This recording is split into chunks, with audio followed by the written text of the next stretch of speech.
Hello बच्चों, मैं अंकुश मिश्रा आप सबका अपने इस चैनल वाईएसआर एकेडमी के यूट्यूब प्लेटफॉर्म पे बहुत बहुत स्वागत करता हूं।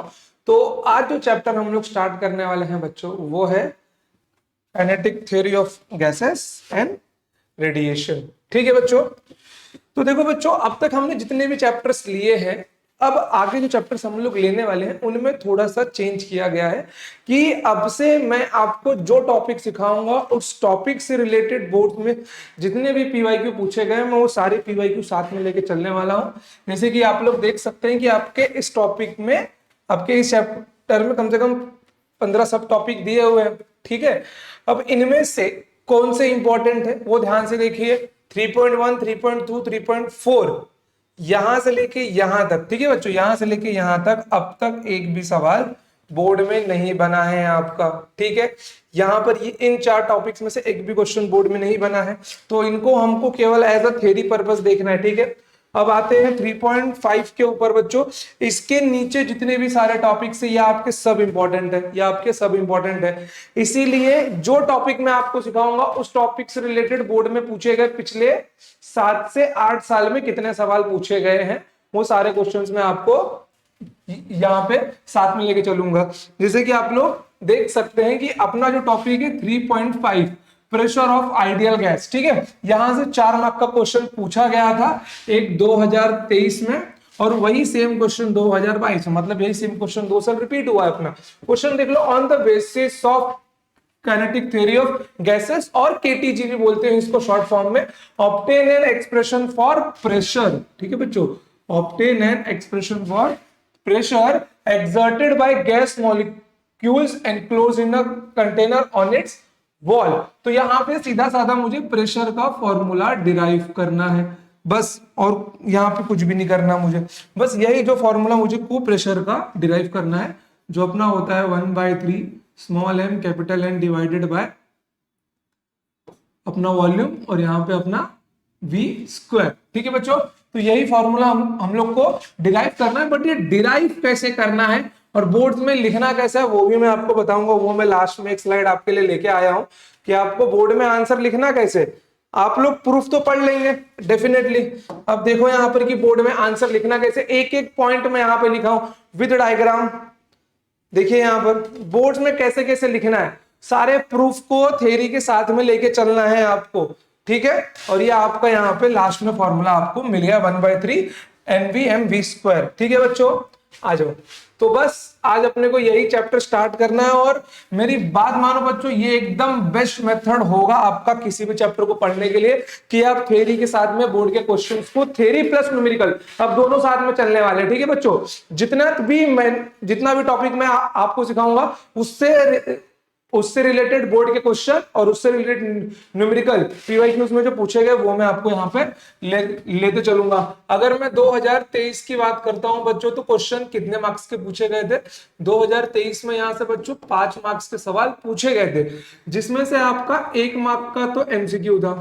ठीक है, 1 मार्क का एमसीक्यू था प्लस 4 मार्क का एक थ्योरी क्वेश्चन था, बड़ा वाला ये। तो डेफिनेटली आज हम लोग जो टॉपिक पढ़ने वाले हैं 3.1 से लेके 3.5 तक पढ़ने वाले बच्चों, ये सब थ्योरी पार्ट है। एक बार आप टेक्स्ट बुक को रीडिंग जरूर देना, ताकि आपको जो थ्योरी लिखना है, मैं ये नहीं कहता हूं कि डिट्टो जो मैंने लिखा है आप लोग वही पेपर में ditto as it is word by word लिख के आओ। दिमाग रखता नहीं मार सकता, ह्यूमन ब्रेन बना हुआ है समझने के लिए, तो आपको केवल यहाँ पे अंडरस्टैंड करना है। अगर आप लोग टेक्स्ट बुक को रीडिंग देते हो तो by your own words you can write, समझ गए, बट आपका डेरिवेशन और लिखने का मेथड एकदम सही होना चाहिए। Examiner line by line paper नहीं पढ़ता है किसी का, प्रेजेंटेशन लिखने का तरीका एकदम बेस्ट हो, ग्रामेटिकल मिस्टेक्स भी कैन निग्लेक्टेड। ठीक है बच्चों, तो आ जाओ। तो हम लोग धुआंधार तरीके से इस चैप्टर की शुरुआत करते हैं। अब इस चैप्टर की स्टार्टिंग में आपने 11th में एक चैप्टर पढ़ा होगा, थर्मल प्रॉपर्टीज ऑफ मैटर, तो मैं ऐसा मान के चलता हूं कि आपको गैस की कुछ बातें याद होंगी।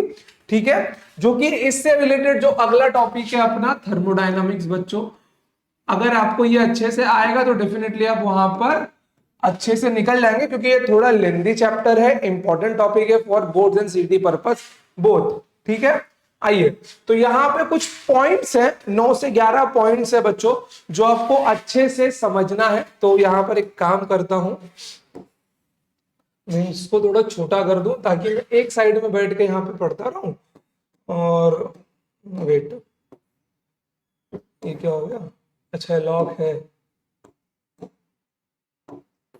वेट कंबाइन है, कितना कुछ है इसके अंदर। ठीक है, चलिए तो मैं इसको थोड़ा सा छोटा किए देता हूँ, -9 यहाँ आ जा। चलिए बच्चों, मैं पॉइंट बाय पॉइंट यहाँ पे आपके लिए पढ़ रहा हूँ, आप सब ध्यान से देखिए। Every gas consist of extremely small particles known as molecules. The molecules of given gas, the molecules of given gas are all identical but are different than those of another gases. मतलब ये क्या बोल रहा है बच्चों कि जितनी भी गैसेस होंगी वो क्या होंगे, बहुत ज्यादा स्मॉल पार्टिकल से भरे हुए होंगे। ठीक है, उनके अंदर बहुत ज्यादा नंबर ऑफ स्मॉल पार्टिकल्स होंगे, बहुत स्मॉल। ठीक है, और यहाँ पर क्या होंगे, सपोज करो कि मैं अगर एक हाइड्रोजन गैस ले रहा हूं तो उसके जो स्मॉल गैस के मॉलिक्यूल्स रहेंगे वो आपस में एक दूसरे से सेम टू सेम होंगे। बट अगर मैं एग्जांपल लेता हूं O2 गैस का, ठीक है, तो क्या H2 गैस के मॉलिक्यूल O2 गैस के स्मॉलेस्ट मॉलिक्यूल्स के बराबर होंगे? बिल्कुल भी नहीं, वो दोनों आपस में डिफरेंट होंगे, बस सेम गैस के मॉलिक्यूल सेम होंगे। ठीक है, सिंपल पॉइंट था। The molecules of gas are identical, spherical, rigid and perfectly elastic point masses. बहुत इंपॉर्टेंट बात बोल रहे हैं बच्चों, they are identical, spherical, rigid and perfectly elastic point masses. Perfectly elastic का मतलब क्या होगा बच्चों, देखो जब मॉलिक्यूल स्पेस में यहां वहां भागेंगे एटमॉस्फेयर में तो वो आपस में भिड़ते भी हैं। जब वो आपस में भिड़ेंगे तो वहां पे एनर्जी, मतलब कि भिड़ने के पहले की टोटल एनर्जी और भिड़ने के बाद की टोटल एनर्जी वहां पे इक्वल होगी। ठीक है, the size is negligible, definitely naked eye से देखा नहीं जा सकता, the size is negligible in comparison to the intermolecular distance 10⁻⁹। ठीक है, चलिए, molecules of a gas keep on moving randomly in all possible direction with all possible velocities। Definitely यार, जो गैस मॉलिक्यूल्स रहेंगे वो हर डायरेक्शन में भागेंगे अपनी मैक्सिमम पॉसिबल वेलोसिटीज के साथ में। समझ गए? मतलब कि सपोज कीजिए कि अगर आप लोग ऐसा मान के चलते कि मैंने कोई एक कंटेनर लिया हुआ है और उस कंटेनर के अंदर H2 गैस है, तो क्या H2 गैस के सारे मॉलिक्यूल्स की स्पीड एक ही होगी? डेफिनेटली नॉट बच्चों, वहां पे हर मॉलिक्यूल्स अपनी पॉसिबल स्पीड से भाग रहा होगा। ठीक है, the speed of gas molecules lie between 0 and infinity और very high speed. Very simple point है, the number of molecules moving with most probable speed is maximum. अब देखो यहां पर जो वर्ड है आपका मोस्ट प्रोबेबल स्पीड, इसका मतलब क्या है? ठीक है, सपोज करो कि एक आपका कंटेनर है, उसके अंदर कोई भी कोई तो गैस है। अब उसके जो ज्यादा मॉलिक्यूल्स हैं वो एक ही स्पीड से भाग रहे हैं, तो उस स्पीड को मैं क्या बोलूंगा? The number of molecules moving with most probable speed. उस स्पीड को मैं बोलूंगा मोस्ट प्रोबेबल स्पीड। और बच्चों वही स्पीड क्या होगी? वही स्पीड सबसे ज्यादा होगी। हम लोग जब अभी आगे देखेंगे मैक्सवेल डिस्ट्रीब्यूशन, ठीक है, मैक्सवेल डिस्ट्रीब्यूशन ऑफ स्पीड्स, तो उसके अंदर ये आपको समझ में आएगा अच्छे से। सिर्फ इतना ध्यान में रखो, जहां पे ज्यादा मॉलिक्यूल्स एक ही स्पीड से भागते हैं उस स्पीड्स को बोला जाता है मोस्ट प्रोबेबल स्पीड। चलिए, the gas molecules keep colliding among themselves as well as with the walls of containing vessels. These collisions are perfectly elastic. Definitely यार, जब मॉलिक्यूल्स अपने आप से भिड़ते हैं तो कंटेनर में, तो कंटेनर के वॉल से भी भिड़ेंगे, और ये जो कोलिजन होगा वो क्या होगा बच्चों? परफेक्टली इलास्टिक होगा। That is total energy before collision and total energy after collision. मेरे बाल को both are same, both are equal. No attractive or repulsive force acts between gas molecules. No attractive or repulsive force acts between these gas molecules. मतलब उनके बीच में कोई attraction और repulsion नहीं होने वाला। क्यों नहीं होने वाला वो देखिए अब। Gravitational attraction among the molecules. Gravitational attraction among the molecules is ineffective due to extremely small masses and very high speed of molecules. देखो यहाँ पर बच्चों, ग्रेविटेशनल अट्रैक्शन इनके बीच में काम नहीं करता क्योंकि इनका मास बहुत ही कम है। समझ गए? एक्सट्रीमली स्मॉल मासेस और इनकी स्पीड बहुत ही ज्यादा होती है, इसके लिए। समझ गए? चलो, ये थोड़ा सा इंपॉर्टेंट पॉइंट है मेरे बाल को। ठीक है, ये थोड़ा सा आपके लिए इंपॉर्टेंट पॉइंट है, कैसे बनाते हैं हो यार। हाँ चलो देखो यहाँ पर, molecules constantly collide with the walls of container due to which their momentum changes. देखो यार, जब मॉलिक्यूल्स कंटेनर के वॉल्स पे जाके भिड़ते हैं, जाके टकराते हैं, टक्कर देते हैं, तो उससे क्या होता है, उनका मोमेंटम चेंज हो जाता है। मोमेंटम क्या होता है बच्चों, product of mass and velocity. Definitely कुछ तो स्पीड होगी उनकी और कुछ मास होगा जो कि बहुत ही छोटा होगा। जब वो किसी स्पीड से जाके कंटेनर के वॉल से टकराएंगे और जब रिटर्न आएंगे तो उनमें उनके स्पीड में चेंज होगा ना, सॉरी उनके वेलोसिटी में चेंज होगा और वेलोसिटी के मैग्नीट्यूड में चेंज होगा, डायरेक्शन बदल जाएगा। डायरेक्शन बदल जाएगा तो बच्चों momentum changes. This change in momentum is transferred. This change in momentum is transferred to the walls of the container. Consequently, pressure is exerted by gas molecules on the walls of the container. देख रहे हो, pressure is exerted by the gas molecules on the container. समझ गए? कोई दिक्कत? Suppose करो कि कुछ मॉलिक्यूल्स है जहां वहां किसी कंटेनर में भाग रहे हैं, ठीक है, अब उनके पास खुद का कुछ मास और खुद के कुछ वेलोसिटी है। Momentum is a vector quantity, ठीक है, मोमेंटम क्या है, क्या है, वेक्टर है।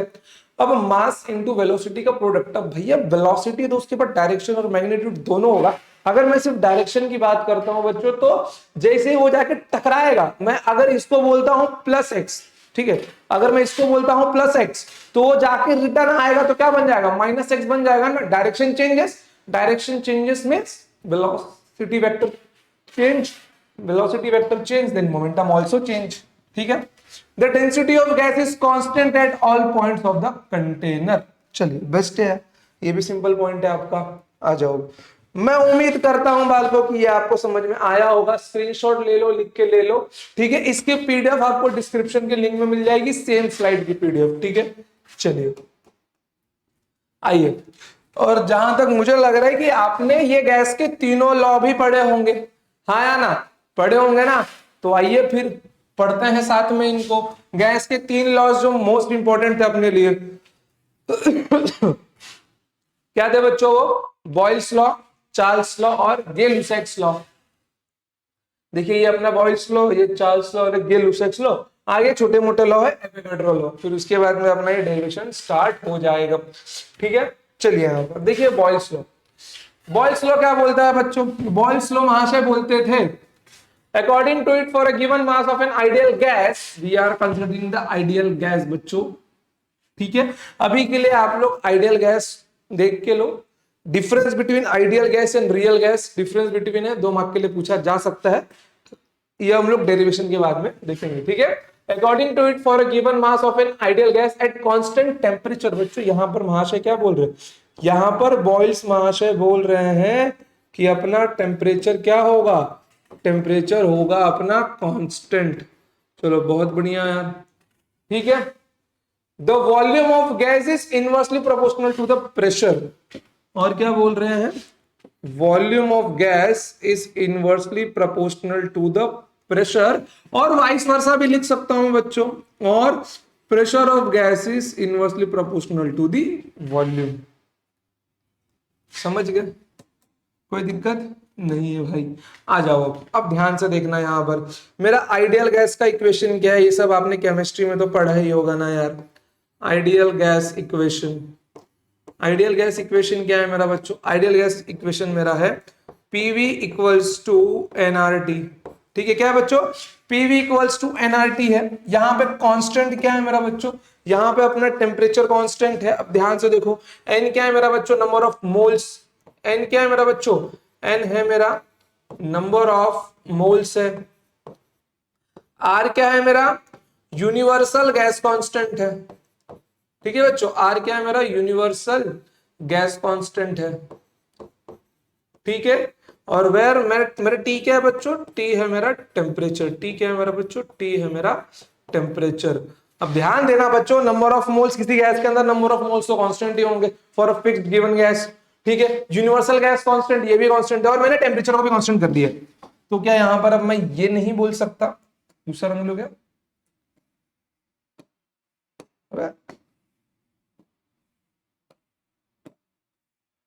क्योंकि यहां पर अब मैं ये नहीं बोल सकता बच्चों कि जब एनआरटी पूरा कांस्टेंट है तो पी और वी भी तो कांस्टेंट ही होंगे।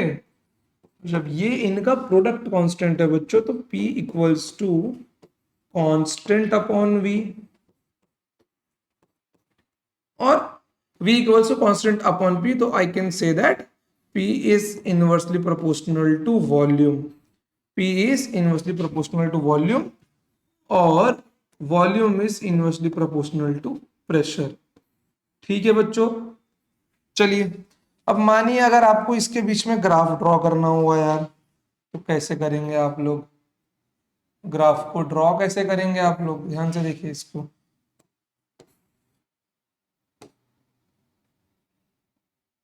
ठीक है, ग्राफ देखिए यहाँ पर क्या है बच्चों, यहाँ पर ये अपना प्रेशर है और ये अपना वॉल्यूम है।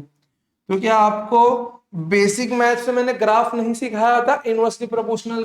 क्या था वो बच्चों ग्राफ? वो ये वाला ग्राफ था आपका कि इनवर्सली प्रोपोर्शनल का ग्राफ ऐसा होता है। ठीक है, आई बटन में मैं आपको बेसिक मैथ्स की लिंक प्रोवाइड कर दूंगा जहां मैंने सारे ग्राफ सिखाए हुए हैं, और अगर डायरेक्टली भेजे में अपने लगाना है तो लगा लो यार कि इनवर्सली प्रोपोर्शनल का ग्राफ ऐसा होता है। ठीक है, चलिए कोई प्रॉब्लम यहां पर नहीं है, बढ़ते हैं आगे, और बीपी का ग्राफ भी ऐसा ही होगा। चलिए आगे बढ़े, चलो बेस्ट है। अब देखो अगला चार्ल्स लॉ क्या है? चार्ल्स लॉ क्या बोलता है बच्चों? Constant pressure, according to it, for a given mass of an ideal gas at constant pressure, volume of gas is directly proportional to the absolute temperature। ठीक है, क्या बोल रहा है? सबसे पहले वो बोल रहा है कि प्रेशर कांस्टेंट है मेरा बच्चों। भाई साहब इसका प्रेशर ही कांस्टेंट हो गया। अब इसका जब प्रेशर कांस्टेंट हो गया है, देन वॉल्यूम ऑफ गैस, ठीक है बच्चों, volume is directly proportional to its absolute temperature। Volume is directly proportional to its absolute temperature, or we can say that V is directly proportional to T। But अब यहां पर ध्यान से देखना, अब यहां पर चीजें थोड़ी सी चेंज हो जाएंगी। क्या हो जाएंगी? ध्यान से देखिए यहां पर। ठीक है, कहां गया वो भाई? देखो आइडियल गैस इक्वेशन क्या है मेरा?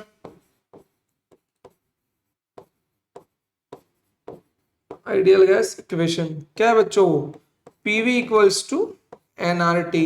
अब मुझे बताने की जरूरत नहीं है कि N is the number of moles, R is universal gas constant, T is absolute temperature, P is pressure and V is volume. आप लोग इतने समझदार हो कि आप लोग लिख ही लोगे। चलो देखो यहां पर PV equals to NRT, PV equals to NRT. ठीक है, यहां पे कांस्टेंट क्या है बच्चों मेरा? ध्यान से देखना बच्चों, एक बार ध्यान से देखना आप लोग कि एन और आर का प्रोडक्ट तो कांस्टेंट है डेफिनेटली।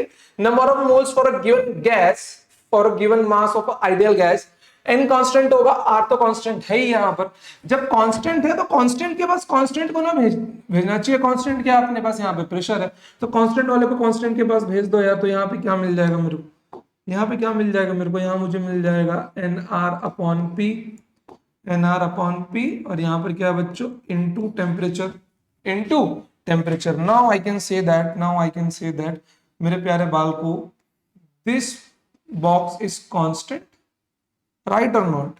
ये जो बॉक्स है ये कांस्टेंट का बॉक्स है। ठीक है, अब अगर आप ध्यान से देखो इसको, तो इसको मैं क्या ये नहीं बोल सकता V is directly proportional to T, और volume of a gas is directly proportional to its absolute temperature, और vice versa absolute temperature of a gas is directly proportional to its volume. ठीक है, कोई कोनो दिक्कत नहीं है। अब आते हैं यार यहाँ पर इसके ग्राफ के ऊपर, थोड़ा सा इंपॉर्टेंट है इसका ग्राफ। ठीक है, थोड़ा सा इंपॉर्टेंट है, ध्यान से देखिएगा इसको। ठीक है बच्चों, ध्यान से देखिएगा। देखिए यहाँ पर ये है अपना वॉल्यूम और ये है अपना टेम्परेचर। अब आइए यहाँ पर थोड़ा सा कॉमन सेंस लगाया जाए बच्चों।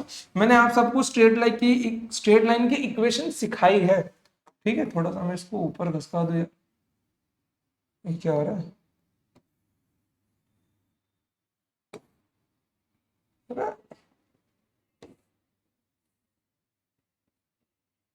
ये क्या चिपक जा रहा है इसके साथ?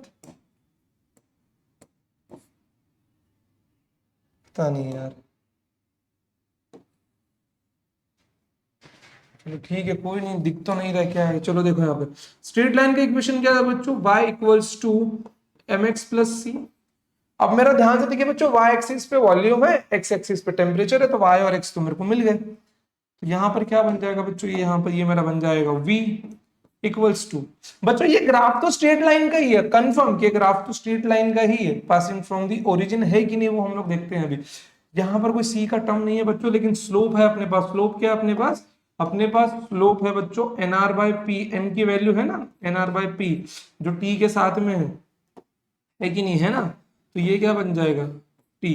अब सी अपने पास है नहीं कुछ, तो यही बन गया अपना स्ट्रेट लाइन का इक्वेशन, यही बन गया अपना स्ट्रेट लाइन का इक्वेशन। और ध्यान दीजिए बच्चों, ये ग्राफ होगा स्ट्रेट लाइन। अब एक बात बताइए यार, क्या ये ग्राफ यहां से पास होगा कि नहीं होगा, ओरिजिन से पास होगा कि नहीं होगा?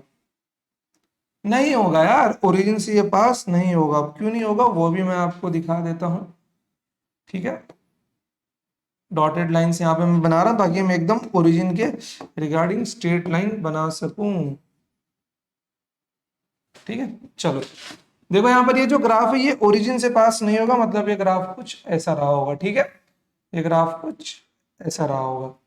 अब ये ओरिजिन से पास क्यों नहीं होगा बच्चों, ध्यान से देखना आप लोग कि ओरिजिन पे होगा जीरो टेम्परेचर और जीरो केल्विन, ठीक है। यहाँ पर टेम्परेचर कितना होगा बच्चों, यहाँ पर टेम्परेचर कितना होगा बच्चों, यहाँ पर टेम्परेचर हम लोग लेंगे जीरो केल्विन, सॉरी टेम्परेचर लेंगे केल्विन में। और जीरो केल्विन में बच्चों कोई गैस नहीं होती, ठीक है, कोई गैस रह ही नहीं जाती वहां पर, इसलिए ग्राफ क्या होगा यहाँ से स्टार्ट नहीं होगा। और अगर मैं इसका स्लोप निकालना चाहूं, और अगर मैं इसका स्लोप निकालना चाहूं तो इसका स्लोप कैसे मिल जाएगा मेरे प्यारे बाल को, ध्यान से देखना। ये तो आप सब भी बता सकते हो बच्चों कि ये थीटा होगा, और इसका जो स्लोप होगा दैट इज आवर एम, वो किसके बराबर होगा बच्चों, वो बराबर होगा एन आर बाय पी के। किसके बराबर होगा बच्चों, वो एन आर बाय पी के बराबर होगा, ठीक है। कोई दिक्कत यहाँ पे नहीं है। अगर इस लाइन का इक्वेशन लिखना हो तो v equals to N R by P into temperature, ये आपका इक्वेशन बन जाएगा, ठीक है। इन केस मान लो अगर इसके पास कोई c की वैल्यू हो, अगर इसके पास कोई क्या हो बच्चों, अगर इसके पास कोई इंटरसेप्ट हो तो वो ग्राफ यहां से स्टार्ट होगा फिर, लेकिन होगा स्ट्रेट लाइन ही। तो ये क्या होगा बच्चों, ये इसके इंटरसेप्ट को शो करेगा, ये क्या शो करेगा बच्चों, ये इंटरसेप्ट को शो करेगा। फिलहाल हम लोग इसको अभी कंसिडर नहीं कर रहे हैं, ठीक है। जब हम लोग आगे थर्मोडायनेमिक्स में या इसमें थोड़ा और आगे जाएंगे मैं आपको डेफिनेटली ये चीज बताऊंगा, ठीक है। चलिए अब आते हैं थोड़ा सा एक बेसिक से क्वेश्चन के ऊपर जो मैं आपको दिखा दूं। 2 मिनट, आ जाओ, थोड़ा सा ना इसको रफ करना पड़ेगा।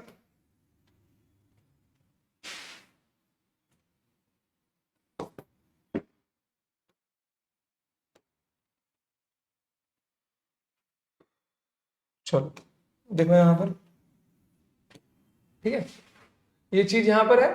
चलो मान लो मैं आपको एक यहाँ पे सवाल दे देता हूँ मेरे प्यारे बाल को, ठीक है। मैं आपको एक ना क्वेश्चन दे देता हूँ,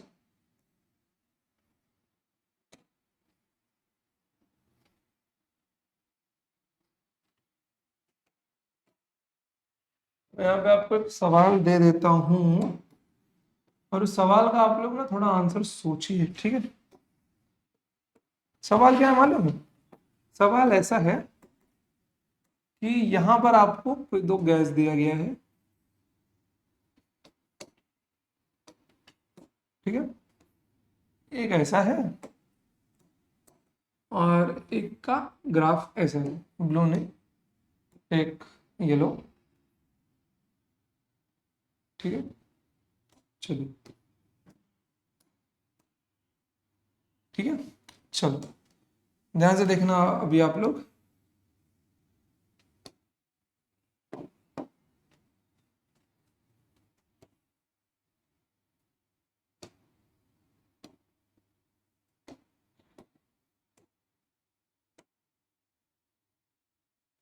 ठीक है, चलिए अब ध्यान से देखिए आप लोग कि मान लेता हूं कि इसका प्रेशर P1 है और इसका प्रेशर P2 है। Now I want to ask one question from you.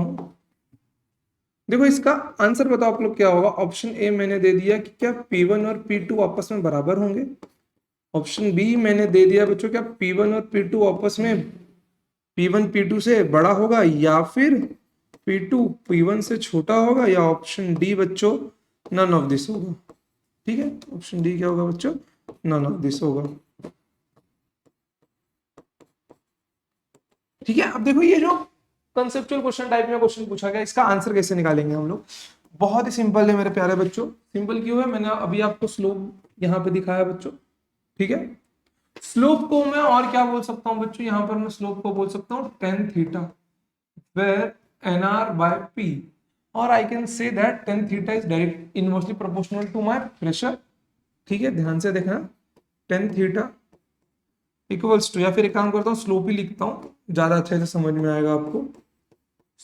Slope of a given gas is nr by p, और here I can say that slope is inversely proportional to pressure। अगर एक बात बताओ बच्चों कि अगर slope ज्यादा हुआ तो प्रेशर कम होगा, स्लोप ज्यादा हुआ तो प्रेशर कम होगा, और अगर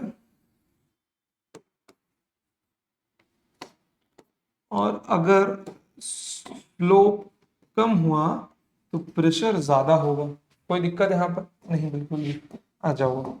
अब ध्यान से देखना यहाँ पर कि स्लोप ज्यादा किसका है, P2 का स्लोप ज्यादा है, तो I can say that slope of P1 is less than slope of P2। अगर P1 का स्लोप कम है तो डेफिनेटली P1 बड़ा होगा ना P2 से, क्योंकि P2 का स्लोप ज्यादा है। तो क्या मिलेगा, प्रेशर 1, मतलब इस गैस का प्रेशर इससे ज्यादा होगा, P1 is greater than P2। कोई दिक्कत है यहाँ पे आपको, बिल्कुल भी नहीं, समझ गए। चलिए बढ़ते हैं आगे। अगला है अपना गेल-लुसैक्स लॉ। ध्यान से देखिए बच्चों, गेल-लुसैक्स लॉ क्या कहता है, according to it for a given mass of an ideal gas constant volume, at constant volume. भाई साहब अब इसने वॉल्यूम को कांस्टेंट कर दिया है यार, अब इसने क्या कर दिया है, अब इसने वॉल्यूम को कांस्टेंट कर दिया, वॉल्यूम को कांस्टेंट कर दिया है, तो क्या हो जाएगा, जो pressure of an ideal gas, pressure of an gas is directly proportional to its absolute temperature। Pressure of an gas is directly proportional to an absolute temperature। ठीक है, चलो यार आ जाओ। आइडियल गैस का इक्वेशन क्या होता है बच्चों अपना,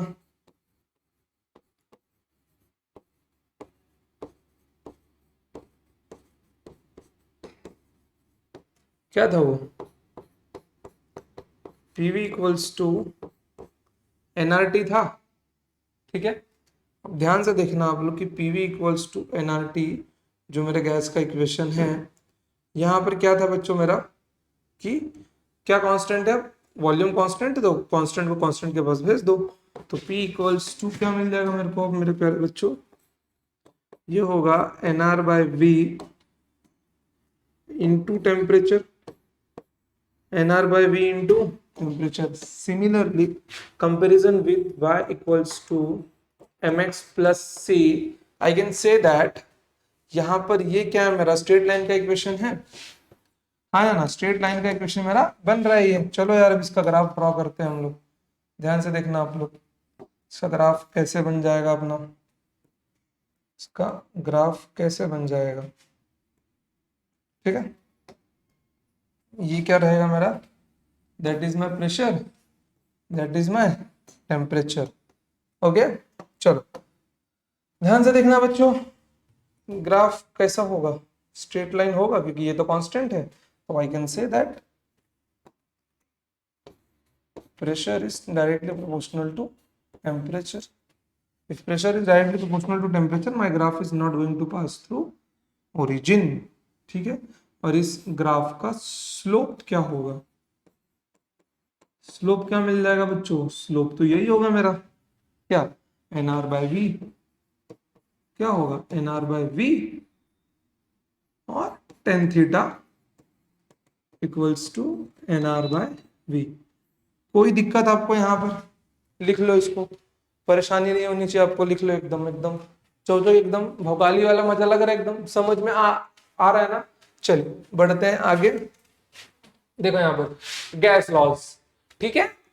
अगला लॉ है अपना Avogadro's law. According to it, at same temperature and pressure equal volume of all gases contain equal number of molecules. Equal number of molecules मतलब कैपिटल एन, और ये N1 ऐसा लिखा हुआ है, ठीक है। N1 equals to N2 if P V T are same.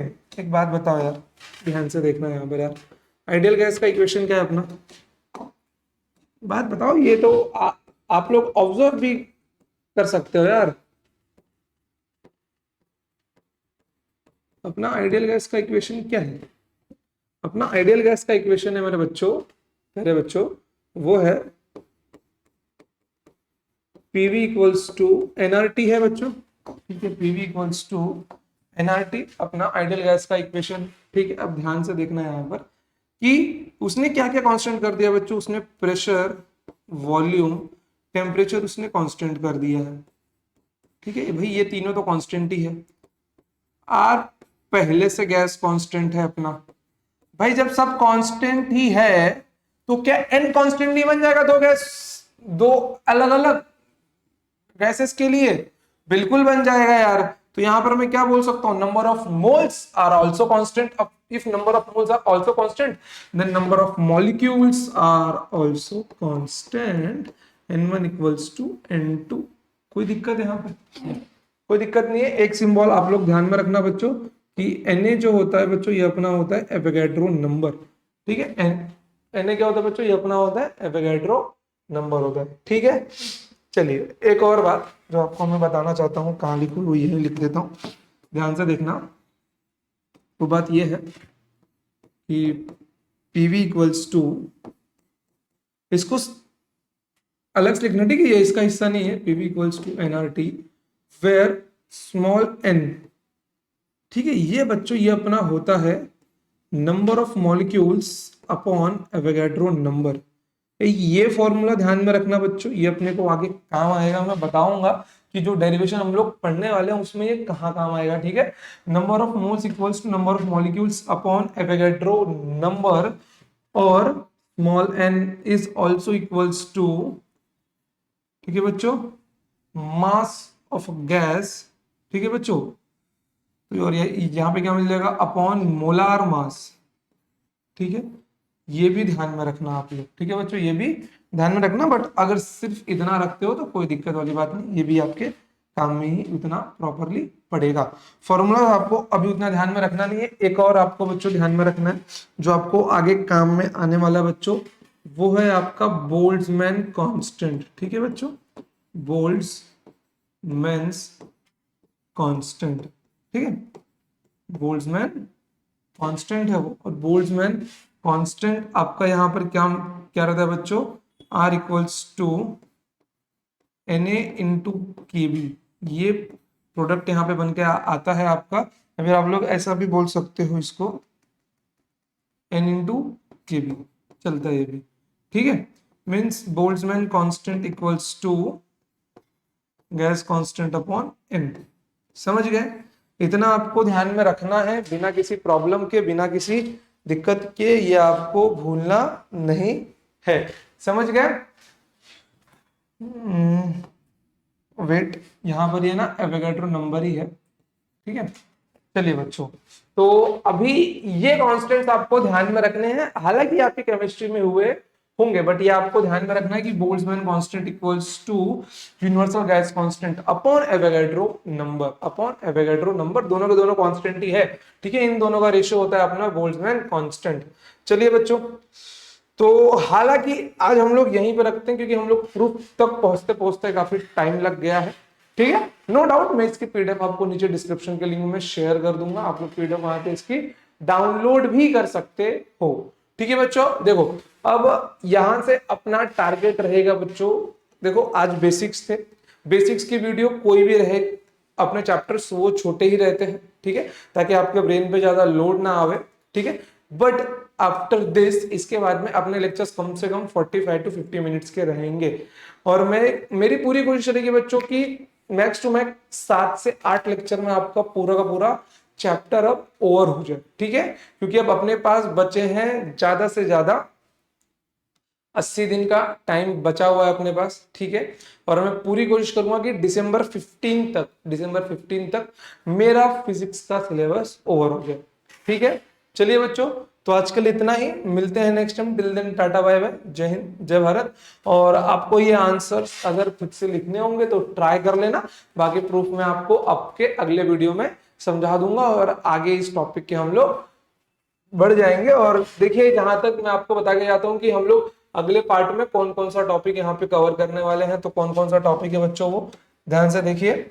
सबसे पहले रहेगा अपना pressure of gas, root mean square speed, और interpretation of temperature of kinetic theory, ठीक है। ये 3 टॉपिक, और यहाँ पे कितने बज गए अपने, 7 बज गए। तो हम लोग एक काम करेंगे, 2-2 करके, ठीक है। ये 3 वीडियो में ये सारे टॉपिक्स में यहाँ पर आपके निपटा दूंगा। तो मैक्स टू मैक्स बच्चों और अपने 4 वीडियो, और इसके अंदर बोर्ड्स के क्वेश्चन इंक्लूड रहेंगे। मे भी वीडियो थोड़ा लेंदी हो सकता है बच्चों। अब देखो बच्चों, अब जो टाइम है आपका, अब जो टाइम है वो आपका टाइम है युद्ध की तैयारी करने का। एकदम जैसे कि बच्चे युद्ध की तैयारी करते हैं ना, जैसे कि योद्धा युद्ध की तैयारी करता है, आप लोग भी अब अपने एग्जाम की तैयारी में युद्ध की तरह लग जाओ एकदम। दिन में 10-10 घंटे, 12-12 घंटे, टाइम की लिमिटेशन नहीं रखनी है अब कि मैं टाइम टेबल बना के पढ़ूं, बिल्कुल भी नहीं। अब सीधा लड़ना है या मरना है, बस एकदम आपको फुल एंड फाइनल अपनी अब तैयारी ही करनी है बोर्ड्स के लिए, कि अब जाऊंगा तो बोर्ड्स और सीटी फोड़ के ही आऊंगा मैं, समझ गए। ठीक है बच्चों, मिलते हैं नेक्स्ट टाइम।